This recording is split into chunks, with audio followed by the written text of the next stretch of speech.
अभिभावक बंधुओं, ये मैं आज उत्कृष्ट लक्ष्य एजुकेशन हब के माध्यम से मुख्य रूप से प्री बीएसटीसी का फॉर्म भरते समय जिसके फॉर्म इस समय फिलिंग किए जा रहे हैं, प्री बीएसटीसी जो आज उसके प्री डीएलएड के नाम से जानी जाती है, इसके फॉर्म जो है 15/7/20 तक भरे जा रहे हैं। फॉर्म भरते समय आपको क्या क्या सावधान रखनी है उनके बारे में थोड़ी मैं जानकारी इस चैनल के माध्यम से देना चाह रहा हूं, और ये विशेष तौर से प्रतियोगी और अभिभावक बंधुओं के लिए है, क्योंकि 12वीं में अध्ययनरत या उत्तीर्ण होने वाला छात्र इतना जो है एक्सपर्ट नहीं होता है ऑनलाइन फॉर्म भरवाने में। विशेष रूप से अभिभावकों को इस पर ध्यान देना है। तो इसमें देखिए कौन कौन सी महत्वपूर्ण बिंदु हैं। सबसे पहले मैं बात करता हूं कि फॉर्म को भरते समय रखी जाने वाली सावधानी। इसके अंतर्गत मैं बताना चाहता हूं कि बीएसटीसी का जो प्रोग्राम है वो 2 प्रकार का है।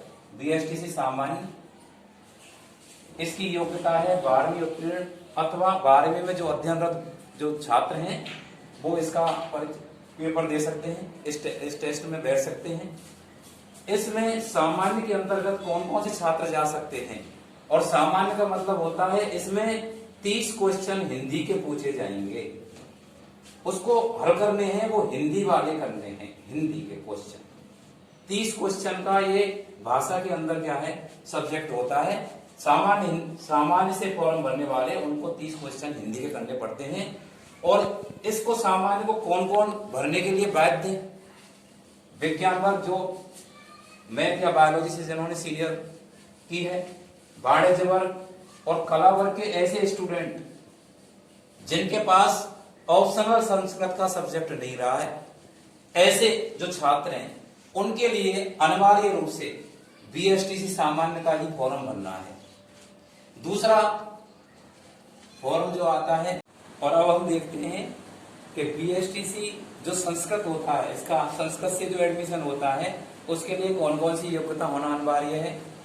एक तो वही योग्यता समान है इनकी, 12वीं पास हो या उसमें अध्ययनरत हो, यानी जो लड़के परीक्षा के अंदर बैठे वो भी इसका फॉर्म भर सकते हैं। एक हमारी जो है संस्कृत भाषा से जो स्कूल विद्यालय चलते हैं, वरिष्ठ उपाध्याय वाली परीक्षा जो जिन्होंने 12वीं पास की है।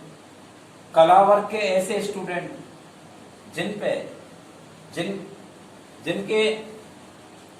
जिन्होंने सीनियर के अंदर ऑप्शनल विषय के रूप में संस्कृत लिए है, ऐसे विद्यार्थी, ऐसे प्रतियोगी बीएसटीसी संस्कृत का फॉर्म भर सकते हैं। अब मैं आपको बता देता हूं कि इसमें किसके लिए अनिवार्यता है और क्या इसके अंदर शर्तें होती हैं और क्यों हमें इन बातों पर ध्यान करना चाहिए फॉर्म भरते समय। कि देखिए वास्तविकता क्या है कि बीएसटीसी सामान्य के अंतर्गत लगभग 16,500 सीट होती है। सामान्य जो है उसके अंतर्गत ये लगभग सीटें, बिल्कुल फिक्स नहीं बताई जा रही बात, लगभग 16,500 सीटें होती हैं। इन सीटों के पर केवल और केवल ऐसे विद्यार्थी जिन्होंने 30 क्वेश्चन हिंदी के किए हैं उनका चयन होता है। हिंदी भाषा वाले हैं। संस्कृत के अंदर क्या होता है, बीएसटीसी संस्कृत में इसके अंतर्गत लगभग सीटें जो हैं वो लगभग 2250 के करीब होती हैं। टोटल सीटें जो है लगभग 20-21 हजार के करीब है। इन दोनों में अंतर क्या है और इनका फॉर्म भरते समय क्या हमको क्या है ध्यान रखना अनिवार्य है कि ऐसे विद्यार्थी जिनके पास 12वीं के अंतर्गत संस्कृत में है उनके लिए बहुत बड़ी क्या है इसके अंदर मौका होता है। संस्कृत वाले विद्यार्थियों के लिए केवल ध्यान से सुन लें, ई मित्र वालों को कम ज्ञान है, ई मित्र वालों को आप बताएं या किसी परफेक्ट ई मित्र वाले से ही फॉर्म अप्लाई करवाएं। 12वीं में जिनके पास क्या है संस्कृत ऑप्शनल विषय के रूप में रही है, ऐसे बालकों के लिए बहुत बड़ा मौका होता है कि वो दोनों से फॉर्म अप्लाई कर सकते हैं, यानी सामान्य से भी भर सकते हैं प्लस संस्कृत से भी भर सकते हैं। और इसमें अंतर क्या होता है, कुछ वालों को वो ये पता नहीं होता कि अगर हम दोनों से भर देंगे तो क्या होगा।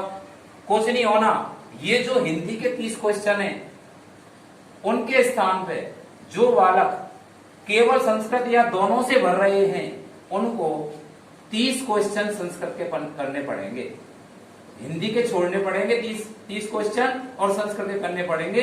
ऐसे बालक की जिसने दोनों से भरा है फॉर्म, उसकी मेरिट 2 जगह बनती है, हिंदी में भी मेरिट बनेगी और संस्कृत के छात्रों के साथ भी उनकी मेरिट बनेगी। यानी संस्कृत वाले विद्यार्थी को एक बहुत बड़ा बेनिफिट है। जो गलती इस समय कर रहे हैं फॉर्म भरते समय, उनको एक मौका है बहुत बड़ा, दोनों के अंतर्गत वो जा सकते हैं सामान्य और संस्कृत में। लेकिन ई मित्र वाली वजह से या स्वयं की सूझबूझ ना होने की वजह से वो केवल एक विषय में ही फॉर्म भर देता है, हिंदी वाला, सामान्य हिंदी, और वो केवल क्या है, लगभग हिंदी वाली सीटों पर ही मेरिट में आता है। जबकि संस्कृत का भी जब उसके पास सीनियर में संस्कृत है, उसके बाद बहुत बड़ा बेनिफिट है उस बात का कि सीनियर में संस्कृत होने के कारण वो लगभग पूरी सीटों पे बिलोंग करता है। और यदि उसका हिंदी में नंबर नहीं आता तो कहीं ना कहीं संस्कृत में आ जाता है, संस्कृत में नहीं आता तो कहीं ना कहीं पे हिंदी में उसका नंबर निश्चित रूप से आता है। इस बात का विशेष रूप से अभिभावक बंधु ध्यान रखें अपने फॉर्म को अप्लाई करवाते समय। कई ई मित्र वाले जो है नीचे दिया हुआ है सीनियर के अंदर, क्या आपके पास सीनियर में 28वां पॉइंट है फॉर्म का कि क्या आपके पास सीनियर के अंदर संस्कृत है, तो लोग फॉर्म को भरने वाले उसमें कर रहे हैं लोग, यानी जिनके पास सीनियर में ऑप्शन संस्कृत है वो केवल इसमें यस करें, उनको बहुत बड़ा मौका है। यदि उनका हिंदी के अंदर नंबर नहीं आता है तो वो संस्कृत में जा सकते हैं, बशर्ते उनको अंतर क्या आता है। अभी मैं अगले वीडियो में इस बात को बताऊंगा कि इनके अंदर अंतर क्या आता है और उसको क्या ऐसा करना पड़ता है, इसके अंदर क्या अलग से उसको क्या मेहनत करनी पड़ती है कि वो दोनों के पे जा सकता है, दोनों सीटों में जा सकता है।